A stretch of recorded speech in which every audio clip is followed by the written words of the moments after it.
നിൻ്റെ കാര്യമായി പോട്ടെ എന്ന് സിമ്പിളാക്കി വെച്ച് അന്ന് കോളിൽ ഞാൻ സംസാരിക്കുമ്പോൾ ആൽഫിൻ്റെ കാര്യം വലിയ കാര്യമാക്കി വെച്ചിട്ട് നിൻ്റെ കാര്യം ഞാൻ സിമ്പിളാക്കി വെച്ചാൽ എന്താ അറിയോ, ഈ ഒരു കാര്യം കൊണ്ട് നീ അവനോട് ക്വസ്റ്റ്യൻസ് ചോദിക്കുന്നുണ്ട്, നിനക്കെന്തെങ്കിലും അപകടം വരുന്നത് എനിക്ക് നല്ല ഓർമ്മ ഉണ്ട്. നിൻ്റെ കാര്യം ഞാൻ ഇതായിട്ടല്ല മുറിച്ച്. ആൽഫിൻ്റെ വിഷമം ഉണ്ടായിരുന്നു, ഇല്ലയെന്നൊന്നും പറയുന്നില്ല. പക്ഷേ അതൊന്നല്ലേ, ഞാൻ ഓൻ ആ ടൈമിൽ തന്നെയാണ് ഓൻ്റെ ഇതും വന്നത്. ഓനിങ്ങനെ എന്നെ കോൾ ചെയ്തുകൊണ്ടിരിക്കുന്ന കാര്യങ്ങളിൽ ആ ടൈമിലാണ് വന്നത്.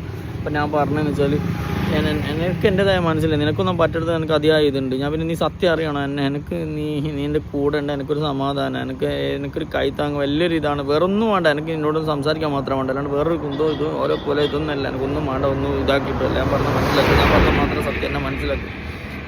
ചതി എനിക്ക് എന്നോട് ഒരുപാട് കാര്യങ്ങൾ പറയാനുണ്ട്. പക്ഷേ എനിക്ക് മൈൻഡെല്ലാം ആകെ അങ്ങനെ നല്ല പറഞ്ഞാൽ എനിക്ക് മൈൻഡൊന്നും ആകെ സങ്കടമാണ്. നിന്നോട് സംസാരിക്കണം, എനിക്കൊരു ഒന്ന് മൈൻഡൊന്ന് നോക്കി.